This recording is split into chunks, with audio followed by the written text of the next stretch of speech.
droit de créateur sur chacun de nous.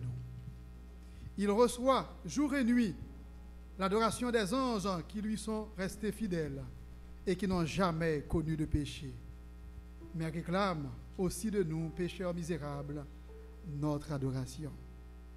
Par la mort de son Fils, dont les entrailles de la terre ne pouvaient garder captif son corps, il nous a rendus justes. Oui, Christ n'est plus dans le tombeau, mais il est ressuscité et il vit éternellement. Adorons et donnons gloire à Dieu pour ce don qu'il nous a fait et chantons les paroles trouvées au numéro 80, Christ est ressuscité. Levez-vous, sœurs et frères.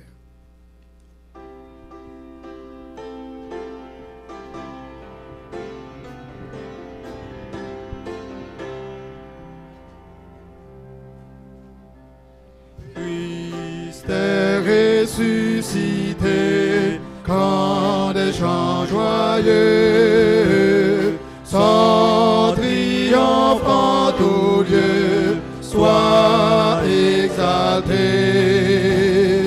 À toi la gloire et l'honneur, ô Sauveur, ô puissant Rédempteur. Du sépulcre tu sortis vainqueur, Prince de vie et Prince de paix. Gloire à toi, gloire à toi, gloire à toi, gloire à jamais. Christ est ressuscité, cherche en lui toujours. Ô peuple racheté, force et secours. À toi la gloire et l'honneur, ô Sauveur, ô puissant Rédempteur. Du sépulcre tu sortis vainqueur, Prince de vie et Prince de paix. Gloire à toi, gloire à toi, gloire à toi, gloire à jamais.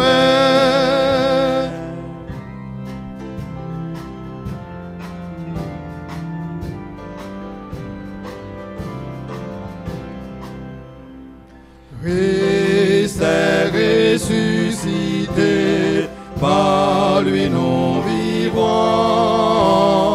et dans l'éternité nous régnerons. À toi la gloire et l'honneur, ô Sauveur, ô puissant Rédempteur. Du sépulcre tu sortis vainqueur, Prince de vie et Prince de paix.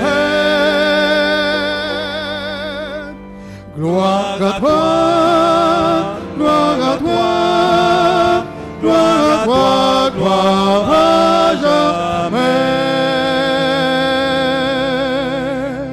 Gloire à toi, gloire à toi, gloire à toi, gloire à jamais.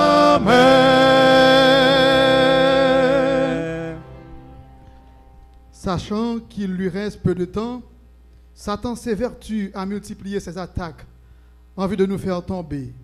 Mais la bonne nouvelle, sœurs et frères, c'est que Christ peut nous affranchir, peut affranchir tous les captifs, tous les vaincus, tous les puissants. Oui, chantons ces paroles au numéro 459, venez captifs, cherchez la délivrance.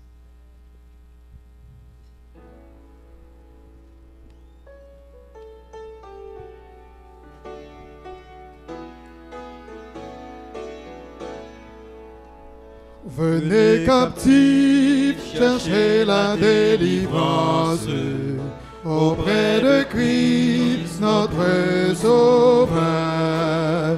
Vos fers brisés montreront sa puissance, vous affranchir, c'est son bonheur. Pauvres, venez épuiser la richesse dans les trésors du Dieu Sauveur. Après les jours où régnait traversez la détresse, vous jouirez du vrai bonheur. Venez puissants, apprenez de ce maître à devenir des serviteurs. Effacez-vous, laissez le seul paraître et grandir seul dans tous les cœurs. Venez buveurs, recevoir de sa grâce votre pardon et votre paix. Il est étroit le sentier qu'il vous trace, mais tout bondé de ses bienfaits. Venez vaincus, racontez votre histoire au roi toujours victorieux. Cherchez en lui chaque jour la victoire qu'il vous promet du haut des cieux. Que le Seigneur vous bénisse, chers et frères.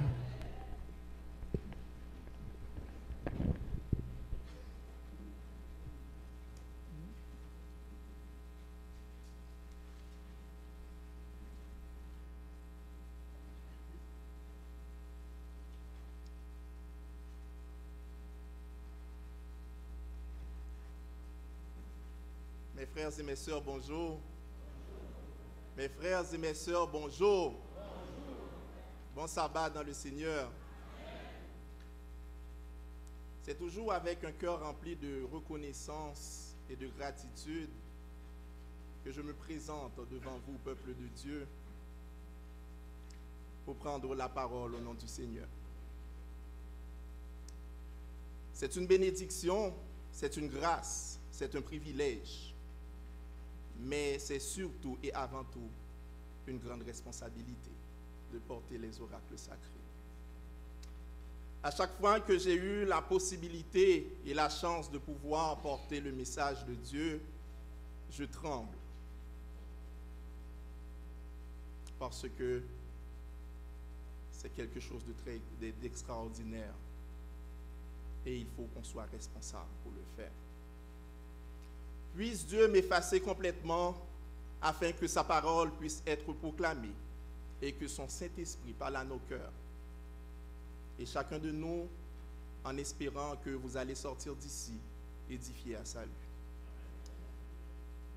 Chers frères et sœurs, chers amis visiteurs, beaucoup de personnes, sans nul doute, ont déjà médité sur la problématique de l'homme sur la terre.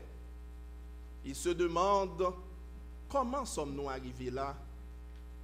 Que pouvons-nous faire pour améliorer notre vie ici-bas? Et surtout, quels moyens pouvons-nous prendre pour assurer notre avenir, notre lendemain et notre vie éternelle? Ce matin, notre réflexion va porter sur les difficultés auxquelles nous pouvons être confrontés pour atteindre le but.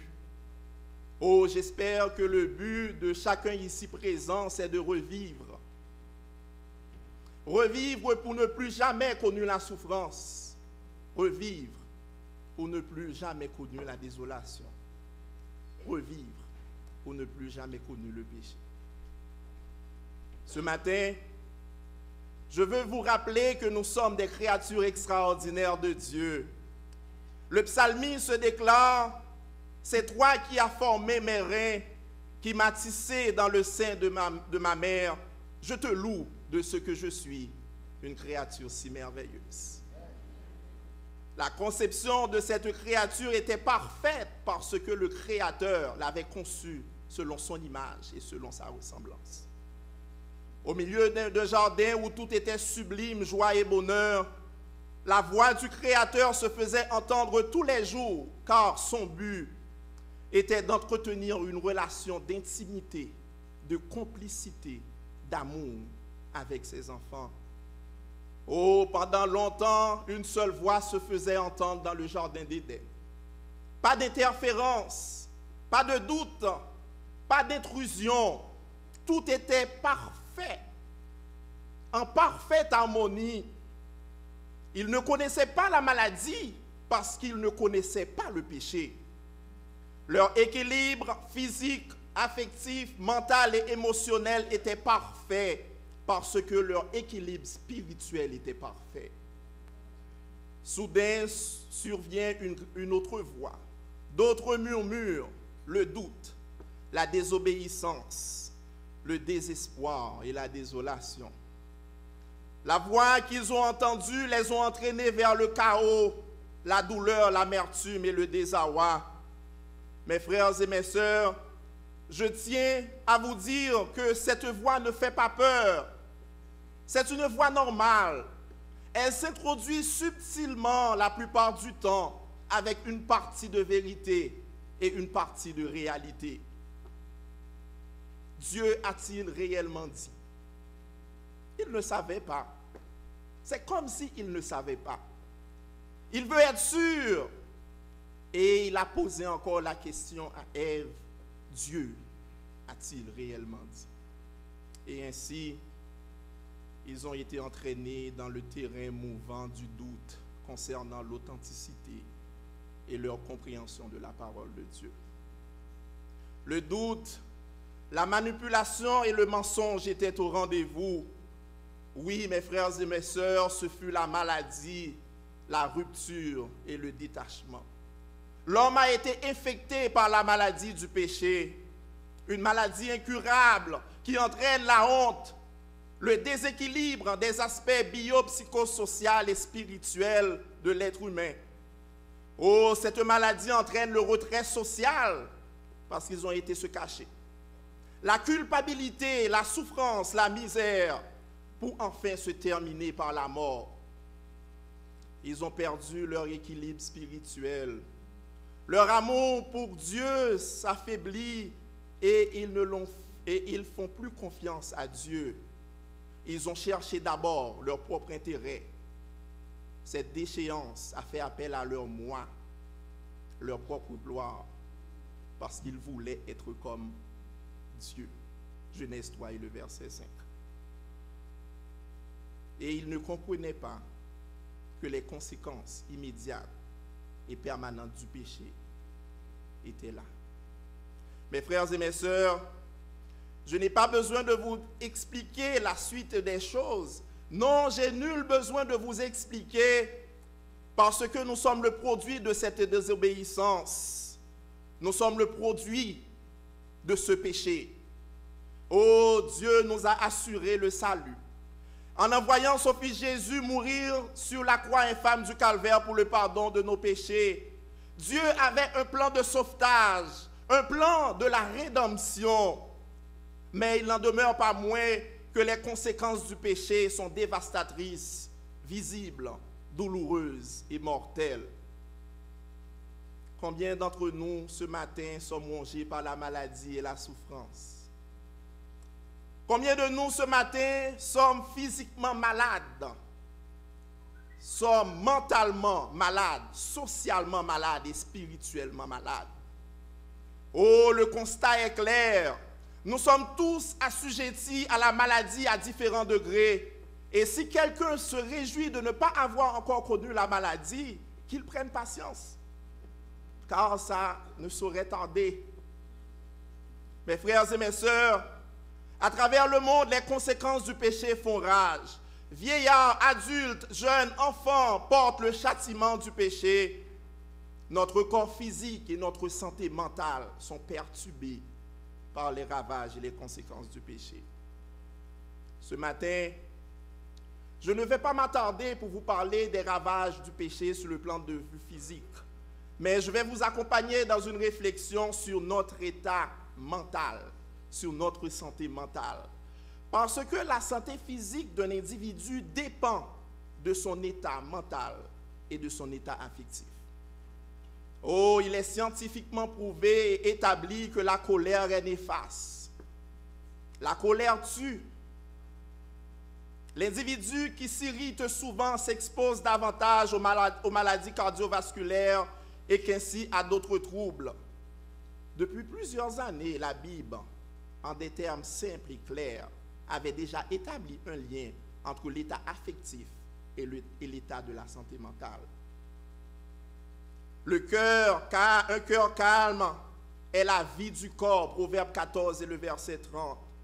Laissez ta colère, abandonne ta fureur, ne t'irrite pas, Psaume 37 et le verset 8. Ou encore une fois, la parole de Dieu est vraie, mes frères et mes sœurs. La science confirme la véracité de cette parole. Et puisque nous sommes incapables de suivre les directions divines, nous avons été confrontés à la maladie qui attaque notre santé mentale. Selon l'OMS, l'Organisation mondiale de la santé, 40 millions est le nombre de personnes aujourd'hui atteintes de troubles mentaux ou neurologiques ou souffrant des problèmes psychosociaux associés notamment à l'alcoolisme et à la toxicomanie. La dépression est actuellement la 5e cause de mortalité et d'handicap dans le monde. Et d'après le docteur Sarah Seno, directeur du département de santé mentale de l'OMS, elle devrait atteindre la 2e place d'ici 2020. Selon les statistiques, près d'une personne sur 5 souffrira d'une maladie mentale au cours de sa vie. La maladie mentale est très fréquente et les troubles mentaux représentent près de 20% de la charge de morbidité dans notre société. La majorité des personnes souffrant des troubles mentaux ne consultent pas. Et nous sommes l'un des peuples à pouvoir cacher la maladie mentale, soit de nos enfants, soit de nos parents, soit de membres de notre famille. Et les préjugés qui entourent cette maladie mentale incitent près de 2 personnes sur 3 atteintes de maladie mentale ne cherchent pas de l'aide dont elles en ont besoin. La maladie mentale est la principale cause d'absentéisme au travail. Près de 50% d'absents en milieu de travail sont liés à la maladie mentale. 50%. La dépression, mes frères et mes sœurs, fait plus de victimes que les accidents de la route. Le nombre de suicides reliés à la dépression est environ de 950 par année et dépasse grandement le nombre de décès sur les routes du Québec, environ 600 par année. En effet, 80% des gens qui se sont suicidés souffraient de la dépression. Vous pouvez vous dire que ça, c'est pour les gens du dehors. Mais je tiens à vous dire ce matin que personne n'est à l'abri. Tout le monde peut être touché. Comme le diabète et l'asthme, la maladie mentale ne vise pas les gens en fonction de leur qualité ou de leurs défauts. Il ne vise pas les gens et il ne fait aucune discrimination des individus par rapport à leur provenance ou leur condition sociale. Mais c'est quoi la maladie mentale? Elle est définie par certains comme un ensemble de problèmes affectant l'esprit. En fait, il s'agit de manifestations d'un dysfonctionnement psychologique et souvent biologique. Ces perturbations provoquent différentes sensations de malaise, de bouleversement émotif ou intellectuel, et de même que des difficultés de comportement. La santé mentale peut être altérée par des troubles, dont la dépression, les troubles anxieux, les troubles bipolaires et la schizophrénie. Quand on parle de troubles anxieux, on peut parler de l'anxiété généralisée, de troubles de panique, la phobie sociale, le trouble obsessionnel compulsif, le trouble de stress post-traumatique. On peut aussi parler de troubles de l'alimentation, comme vous venez de l'entendre, la boulimie et l'anorexie. Troubles de la personnalité, il y a des personnalités antisociales, limites, narcissiques, dépendantes ou évitantes. Et enfin, il y a des troubles psychotiques. Et dans les troubles psychotiques, on trouve la schizophrénie. Je voudrais m'attarder ce matin sur cette maladie. Pourquoi? C'est parce qu'elle est la forme la plus sévère de la maladie mentale. Elle affecte 7% de la population adulte. Au total, 45 millions de personnes sont atteintes dans le monde. Elle est une maladie du cerveau et affecte la pensée, les sentiments et les émotions. tout comme les perceptions et les comportements, ces personnes-là ont des difficultés à pouvoir avoir une perception claire de la réalité. Elles ont toujours une perception erronée, une perception plutôt négative de la réalité. Je vais vous parler un peu du cerveau, parce que puisqu'on parle d'une maladie qui atteint l'esprit, le cerveau contient des milliards de cellules nerveuses. Chacune d'entre elles émet des prolongements qui transmettent des messages aux autres cellules nerveuses et en reçoit de ces dernières. Ces prolongements libèrent des substances chimiques appelées neurotransmetteurs qui acheminent des messages d'une cellule à l'autre. Et quand on vous dit que le corps est merveilleux, la créature de Dieu est merveilleuse, c'est ça qu'on veut dire. Chez les personnes atteintes de la schizophrénie, le système de communication est défectueux. Personne, je dis personne, ne peut se dire que je suis épargné de la schizophrénie. Une personne atteinte de schizophrénie peut éprouver des difficultés à établir un contact avec son entourage. Une personne atteinte de schizophrénie peut être envahie par des idées et des impressions étranges. Avoir l'impression d'entendre des voix qui bien n'existent pas réellement, mais font partie de sa réalité. Avoir beaucoup de difficultés à distinguer ce qui est réel et ce qui ne l'est pas. Avoir la conviction que certaines personnes lui veulent du mal, se replier sur elles-mêmes et se comporter comme bizarre et imprévisible. En Afrique, les personnes qui souffrent de maladies mentales sont attachées à un arbre, loin de leur maison, et sont nourries une fois de temps en temps. En Haïti, on les laisse courir dans les rues et beaucoup de personnes pensent que c'est parce qu'ils n'ont pas joué un bâton qui fait que yo là, qui fait qu'ils ont voué roche. Ces gens-là, mesdames et messieurs, ont besoin de soins, ont besoin d'être soignés. Oh, on raconte l'histoire d'un père de famille qui prenait soin de sa femme et de ses 2 jeunes fils. Un monsieur débrouillard qui se souciait de l'avenir de ses enfants. Il possédait une petite entreprise tant bien que mal qui fonctionnait, mais c'était suffisant pour assurer l'avenir de ses enfants. Pendant une bonne partie de sa vie, ce monsieur éprouvait des problèmes de santé mentale. Mais rien de plus grave. Tout continuait à fonctionner et il continuait à gagner sa vie. Un beau jour, après une journée de travail assez chargée, tandis qu'il rentrait à la maison, il était convaincu que le petit chien qui appartenait à l'un de ses fils était un démon. Et il fallait s'en débarrasser. Dans sa tête, il voulait protéger sa famille de ce démon. Il a pris un couteau qui était en sa possession dans la voiture et d'un pas décidé veut accomplir sa mission. Les voix qu'il entendait l'avaient persuadé de rentrer à la maison et de tuer le petit chien. Tandis qu'il s'apprêtait à le faire, un de ses fils s'est interposé entre lui et le petit chien parce que c'était son chien et qu'il ne voulait pas que son père fasse du mal à l'animal. Mais malheureusement, le fils a été tué. Ce père l'a regretté le restant de sa vie, mais malheureusement, la maladie l'a emporté sur la réalité. Atteint de la schizophrénie, ce père a obéi à ses voix. Il a été envahi par des idées et des impressions étranges et avoir l'impression d'entendre des voix qui, bien que n'existent pas réellement, mais faisaient partie de sa réalité. De même que ce père de famille qui avait été atteint de schizophrénie, nous, avons-nous une maladie? Oh, avons-nous l'impression des fois d'entendre des voix?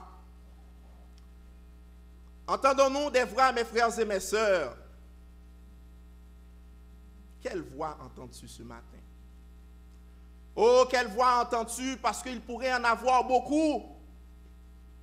Il est dit dans Jean 10 Et les versets 27 et 28, mes brebis entendent ma voix, je les connais, et elles me suivent. Et le verset 28, je leur donne la vie éternelle. Elles ne périront jamais, et personne ne peut les ravir de ma main. De quelle mission es-tu investi ce matin? Est-ce que tu entends des voix gentilles ou est-ce que tu entends des voix méchantes? Est-ce que tu es souvent en colère ou tu deviens de plus en plus sage? Oh, nos premiers parents ont entendu pendant longtemps la voix de leur père.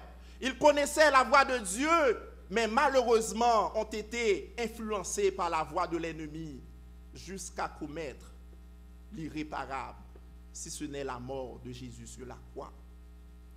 Oh, mes frères et mes sœurs, ce matin, je vous pose encore la question, quelle voix entends-tu? Nous sommes en processus de nomination et hier soir, c'était la fin de la semaine de prière pour nous préparer à la nomination.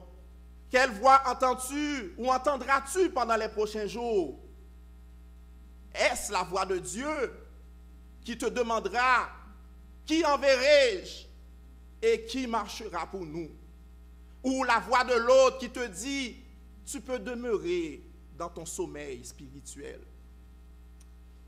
Oui, des fois, vous dites souvent, je suis bien là où je suis. Je ne m'implique pas dans l'église. Je ne veux pas être confronté à mes traits de personnalité ou à mes traits de caractère. Ou je ne veux pas que les autres voient mes traits de personnalité ou mes traits de caractère. Oh, que de multiples raisons pour ne pas accepter un poste à l'église.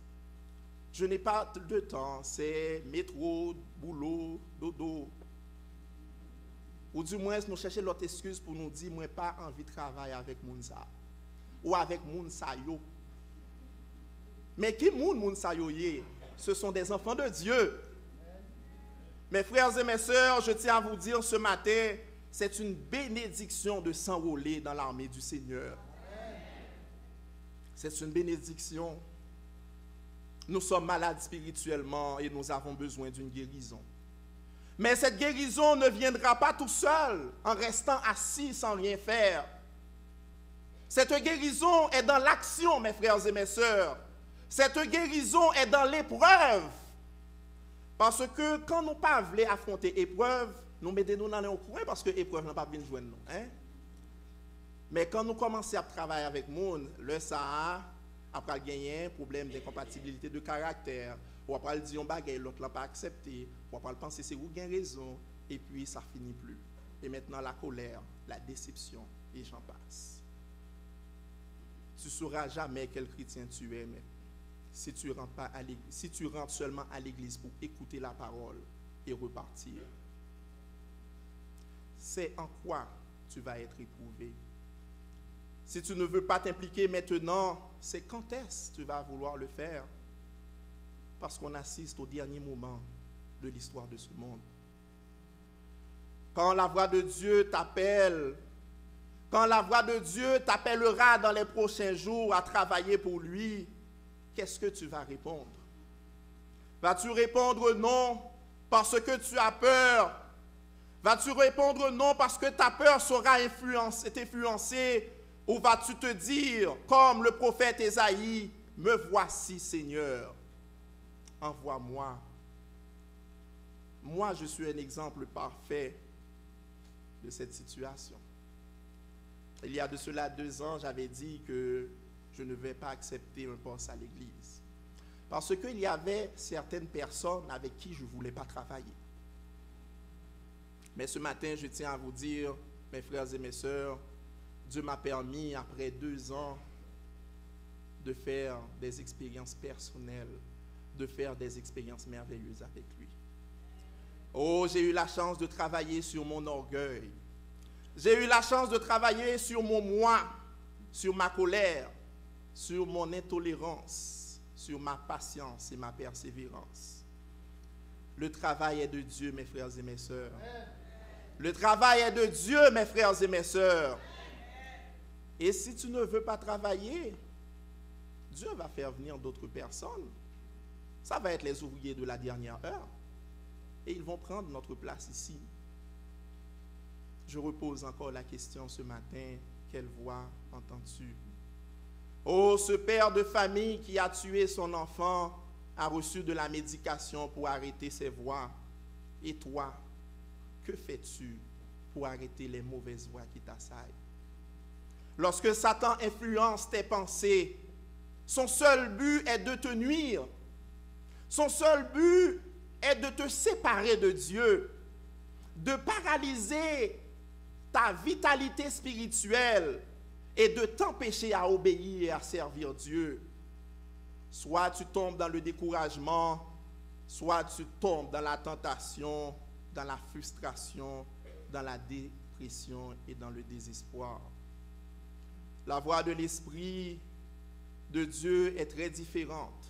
Alors que la voix de l'ennemi a pour objectif la destruction, la voix de l'Esprit de Dieu est toujours l'édification. On peut exercer à connaître la voix de Dieu. Il y a un petit test très facile que je vais vous proposer ce matin. Très simple. La prochaine fois que vous entendez un murmure, demandez-vous, est-ce que cette voix me garde prisonnier loin de Dieu, ou est-ce que cette voix m'aide à avancer vers Dieu et à lui obéir? Pour guérir quelqu'un de sa maladie mentale, les méthodes professionnelles incluant la médication, la psychothérapie et une combinaison des deux est nécessaire. La personne atteinte d'une maladie mentale et les membres de son entourage doivent s'entourer des facteurs de protection qui leur permettront de développer leur résilience, c'est-à-dire une capacité de surmonter des difficultés et des épreuves de la vie courante. Mais pour un chrétien qui est atteint d'une maladie spirituelle, le seul remède, c'est de remettre ta vie entre les mains de Jésus.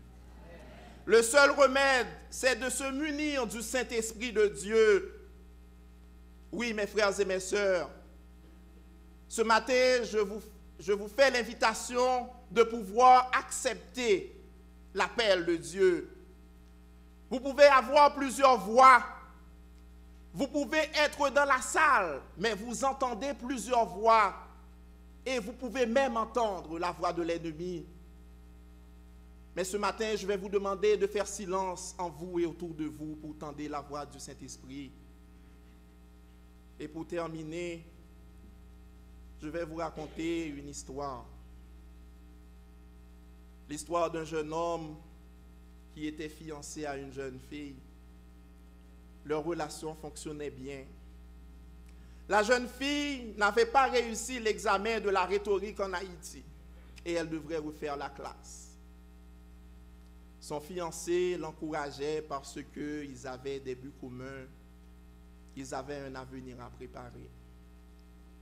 Quand vient le moment pour que la fille retourne à l'école, elle a décidé d'aller à temps partiel et de rester à temps plein à consacrer sa vie à l'Église et à la parole de Dieu. Elle alla presque chaque jour au jeûne, à la prière. Elle s'impliquait dans des activités de l'Église. Elle était toujours là. Oh, son fiancé n'était pas content. Il a voulu que sa fiancée se consacre 100% dans ses études afin que leur avenir soit extraordinaire. Il pensait en avoir beaucoup d'enfants, une grosse maison, une belle voiture. Alors il mettait de la pression à sa fiancée pour dire il faut que tu retournes à l'école à temps plein parce que nous avons un avenir à préparer. Mais elle était assidue. Elle était restée à l'église. Elle s'était impliquée dans les activités de l'église. Oui, mes frères et mes sœurs, elle était fervente dans le service. Quelques semaines après, elle commença à ressentir de la douleur au niveau du dos. Les douleurs s'intensifient. Elle ne pouvait plus dormir la nuit Et en allant voir un médecin, elle a été envoyée vers un neurologue pour des tests de plus en plus poussés. 6 mois après, cette jeune fille n'est plus. La maladie a eu raison d'elle. Elle est décédée d'un cancer de poumon. Mes frères et mes sœurs, il faut savoir écouter la voix de Dieu. Il faut savoir prendre les bonnes décisions pour notre vie, non seulement d'ici-bas, mais surtout pour notre vie éternelle. Nous ne savons pas combien de temps il nous reste à vivre. Et je fais souvent cette réflexion. Je dis souvent, et si c'est ma dernière année sur cette terre, pourquoi ne pas m'investir dans le travail du Maître? Mes frères et mes sœurs, la question que je veux vous poser ce matin, où voulez-vous passer votre éternité? Voulez-vous passer votre éternité avec Satan, avec l'ennemi? Il est toujours là pour pouvoir nous décourager. Il est toujours là pour nous faire comprendre qu'il y a toujours des raisons pour ne pas s'impliquer dans l'Église. C'est toujours les mêmes personnes qui sont dans presque tous les départements. Et à un certain moment donné, ces gens-là sont épuisés. Il y en a d'autres, malheureusement, qui trouvent des excuses pour rien faire. Vous pouvez continuer sur votre lancée, mais je tiens à vous dire que malheureusement, votre place va être prise par quelqu'un d'autre. Mes frères et mes sœurs, la voix que vous entendez maintenant, c'est la voix de Dieu. Et cette voix vous dit doucement, venez à moi, vous tous, qui êtes fatigués et chargés, et je vous donnerai du repos. Avez-vous besoin de repos? Avez-vous besoin d'implication? Avez-vous besoin du Saint-Esprit de Dieu? Avez-vous besoin de Jésus-Christ? Et si la réponse est oui, si la réponse est oui, vous devez rester à l'intérieur de l'Église et vous devez vous impliquer dans les affaires de l'Église. Dans quelques jours, dans quelques heures, dans quelques semaines, peut-être on va vous appeler.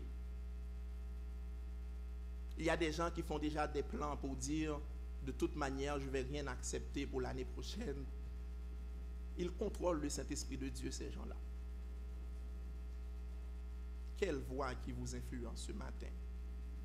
Est-ce que c'est celle de Dieu ou est-ce que c'est celle qui a entraîné nos anciens parents dans la désolation? Oh, Dieu dit, mes brebis entendent ma voix, je les connais et elles me suivent.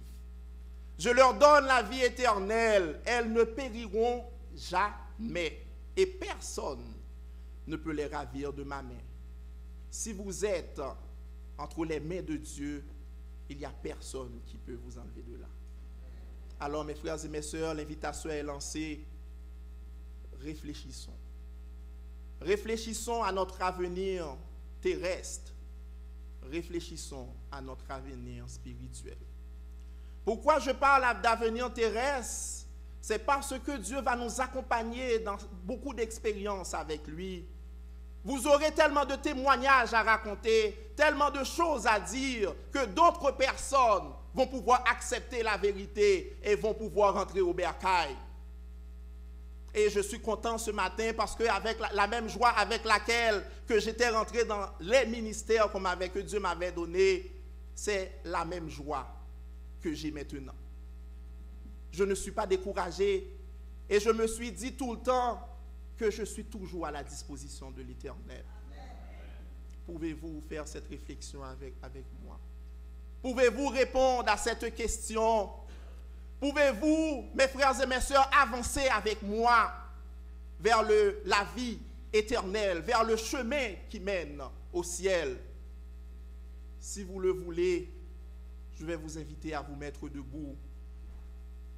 Si vous voulez marcher avec moi, Si vous voulez, mes frères et mes sœurs, que Dieu vous donne la possibilité, comme moi, de pouvoir être joyeux après 2 ans dans un mandat ou dans plusieurs mandats, alors je vais vous inviter à vous mettre debout. Et nous allons faire une prière ensemble pour demander au Saint-Esprit de Dieu de pouvoir nous aider à traverser les difficultés, de pouvoir nous aider à remplir ce mandat qu'il va nous donner. Le mandat qui va nous permettre de pouvoir faire des expériences personnelles avec lui. Ce mandat qui va nous permettre de pouvoir travailler sur nos traits de caractère. Ce mandat qui va nous permettre de travailler sur notre colère. Ce mandat qui va nous permettre de travailler sur notre patience et notre persévérance. Oui, mes frères et mes sœurs, nous sommes tous parfaits ici. Personne n'est parfait, mais par contre, il y a quelqu'un qui peut nous rendre parfaits, c'est l'Éternel des armées.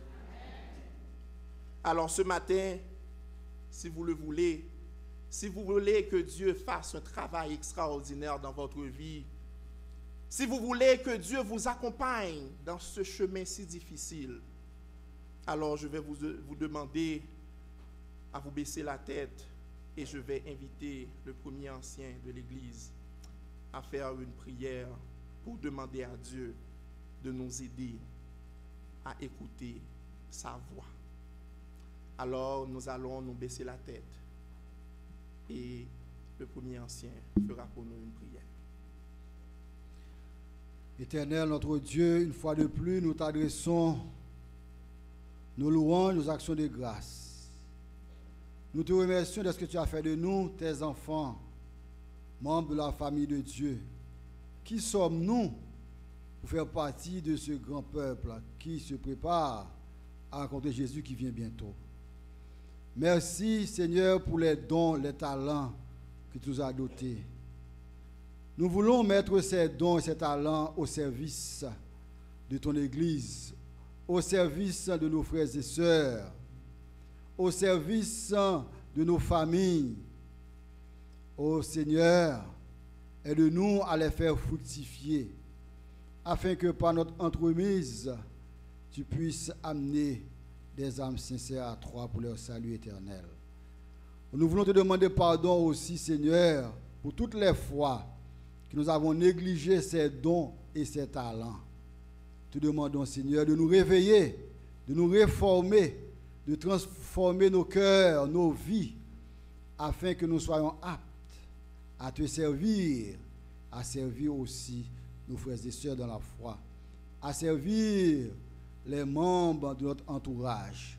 Que nous ainsi, Père, au nom de Jésus, qui vit, qui règne, dès maintenant, tous les siècles des siècles. Amen. Il y a plusieurs voix que vous pouvez entendre, mais sachez de distinguer la voix de Dieu et la voix de l'ennemi. Que l'Éternel vous bénisse. Amen.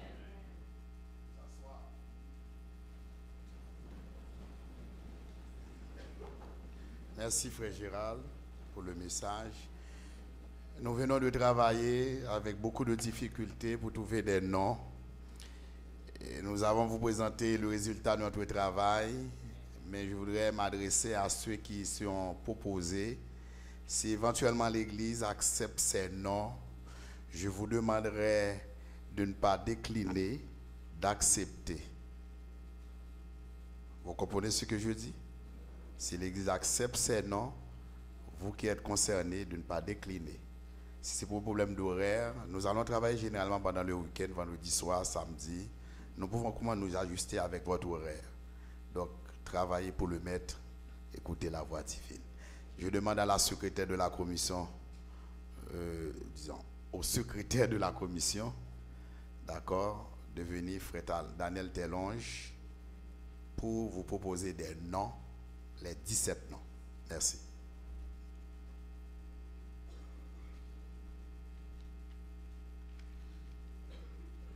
Voici les choix des membres de la Grande Commission.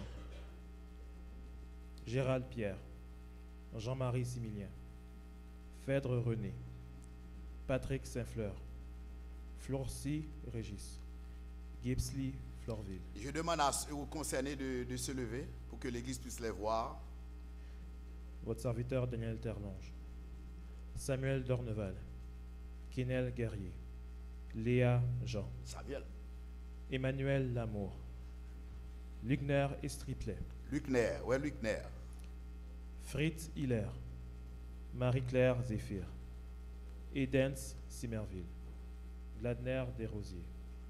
Suze Magloire Luckner, Pierre-Antoine. tu dois descendre pour que l'équipe puisse te voir. C'est très important.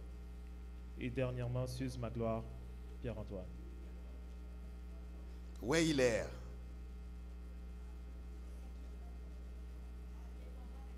Ah, ok. C'est très bien, il est. Ok. Voici les 17 noms. Nous les proposons. Qui appuie? Avez-vous des remarques? Si ça concerne la personne elle-même, nous sommes prêts à passer par derrière pour les entendre, pour entendre ces remarques. Mais si c'est d'autres privés, nous ne pouvons pas les accepter dans l'Assemblée. Mais public, vous pouvez le faire, mais ça ne concerne pas une personne, mais d'une manière générale. Passez-les.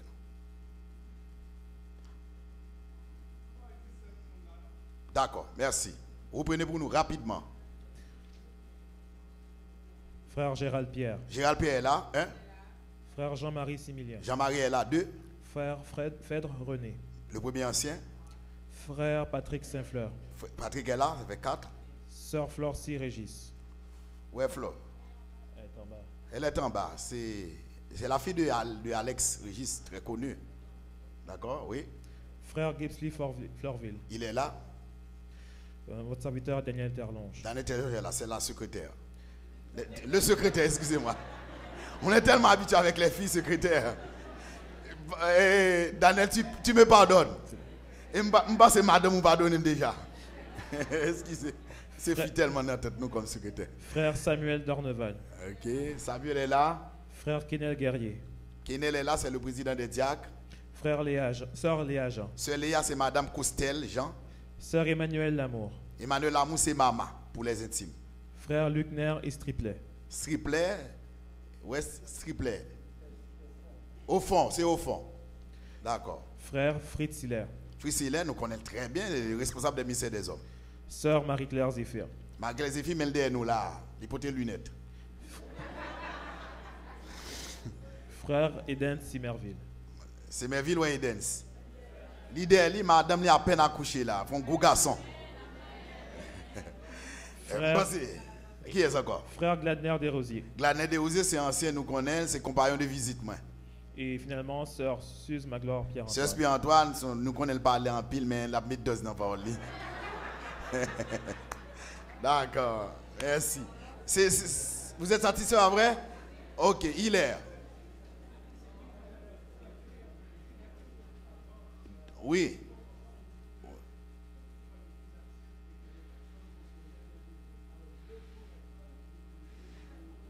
Oui, je souhaite qu'il...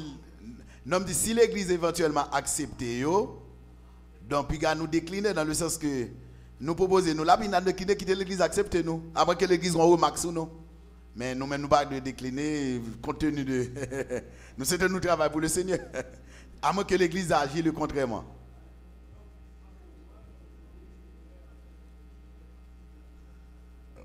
Oui.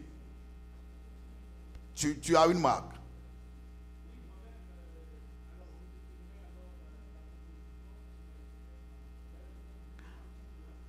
Ah, ok, tu déclines. Ok, merci. Oui, oui.